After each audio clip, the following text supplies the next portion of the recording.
Hello friends, मैं doctor Sandeep बसिन खेरवल मेडिकल सेंटर से। आज हम बात करने वाले हैं एक्ने यानी कील मुहासों की एक नई दवाई आई है जिसका नाम है एक्लिफ। एंड ये मेडिसिन एक्ने के लिए काफ़ी इफ़ेक्टिव है। तो आइए जानते हैं इस मेडिसिन के बारे में जिसको हम एक्लिफ बोलते हैं and what is this medicine, इसमें क्या है और ये कैसे काम करती है। सो देखिए, एक्लिफ FDA अप्रूव्ड एक न्यू मेडिसिन है जो कील मुहासे यानी एक्ने के लिए काफ़ी हेल्पफुल है, काफ़ी सहायक है। ये मेडिसिन 4th जनरेशन रेटिनॉइड है। जो रेटिनॉल्स हैं या रेटिनॉइड्स हैं, इनके जनरेशन्स हैं। फर्स्ट जनरेशन जिसके अंदर रेटिनोइक एसिड और टेटिनोइन है, सेकेंड जनरेशन जिसमें एसिटेटिन है, थर्ड जनरेशन जिसमें अडाप्लिन आता है और साथ में टजारोटीन है, फोर्थ जनरेशन जो रेटिनॉल्स हैं उसके अंदर ये हमारा एक्लिफ जिसको हम ट्राइफेरोटीन भी बोलते हैं। सो इसका जो केमिकल नेम है दैट इज़ ट्राइफेरोटीन।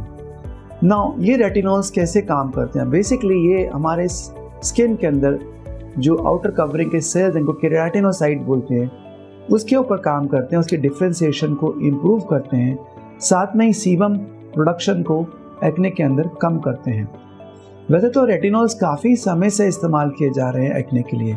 ट्रेटिनोइन और अडाप्लिन को काफ़ी लंबे टाइम से इस्तेमाल किया जा रहा है एक्ने के लिए, लेकिन जितने रेटिनॉल्स हैं उनके साथ एक प्रॉब्लम रहती है कि इससे काफ़ी इरिटेशन होती है, बर्निंग होती है, इचिंग होती है, इसलिए ज़्यादातर लोग इनको इस्तेमाल नहीं करना चाहते हैं। लेकिन एक्लिफ के साथ ये प्रॉब्लम कंपैरेटिवली काफ़ी कम है as compare to other molecules जो रेटिनॉल्स के हैं। ऐसा क्यों? क्योंकि जितने भी रेटिनॉल्स हैं ये एक्ट करते हैं रेटिनोइक एसिड रिसेप्टर्स पे, जिसको RAR बोला जाता है। ये अलग अलग तरह के होते हैं, लेकिन रेटिनोइक एसिड रिसेप्टर्स जो स्किन में है, खास करके एक्ने के लिए जो रिस्पॉन्सिबल है वो है RAR गामा। और RAR गामा के ऊपर एक्लिफ बहुत सिलेक्टिवली काम करता है, बाकी जगह पर ये अपना इम्पैक्ट शो नहीं करता। इसलिए से जो साइड इफ़ेक्ट्स आते हैं, burning, irritation and other side effect, वो कंपैरेटिवली बहुत कम होते हैं compared to other retinols. So Aclif is not only safer, it is also have less side effect and it is much faster as compared to other retinols जो अभी तक available हैं हमारे पास acne treatment के लिए। तो ये हमें समझ में आता है कि this is a new generation, 4th generation retinols जो एक्ने पर काम करता है।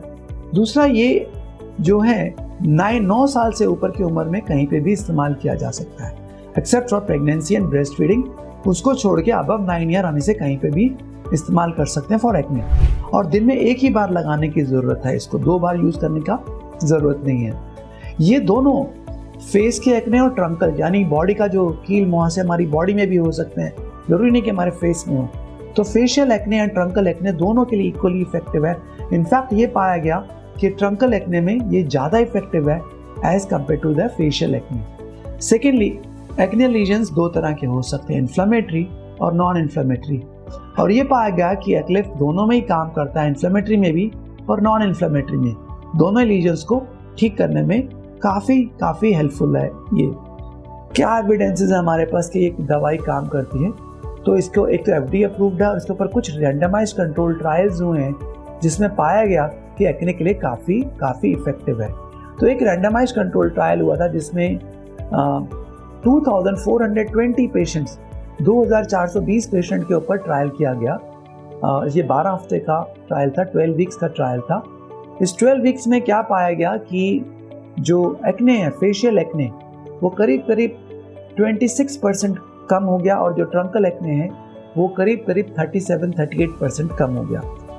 ऐसे कुछ और भी ट्रायल हुए जो काफ़ी लंबे समय तक चले, अबाउट 53 वीक्स तक वो ट्रायल चले, और उसमें भी उन्होंने ये पाया कि जैसे टाइम ड्यूरेशन बढ़ता है इस मेडिसिन का तो इसका इफेक्ट और बढ़ने लगता है।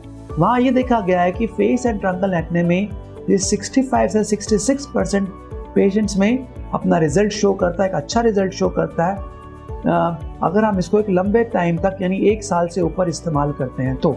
सो कुल मिलाकर ये एक बहुत न्यू मेडिसिन है जो एक्ने के ट्रीटमेंट के लिए आई है। एक न्यू रेटिनॉल है, काफ़ी इफेक्टिव है एक्ने के लिए, और डॉक्टर्स इसके साथ काफ़ी एक्साइटेड हैं क्योंकि एक्ने हमेशा एक प्रॉब्लम करता है स्पेशली यंगस्टर्स में, टीनेजर्स में, और वो परेशान रहते हैं जानने के लिए कि अपने कील मुहासों के लिए क्या करें, कौन सी दवाई लें जिसके साइड इफ़ेक्ट सबसे कम हो, जिसके रिजल्ट जल्दी आए। तो एक्लिफ उसका एक नया आंसर है, लेकिन ये इसकी कॉस्ट काफ़ी ज़्यादा है क्योंकि न्यू मेडिसिन है, तो it is still very expensive medicine. Thank you friends.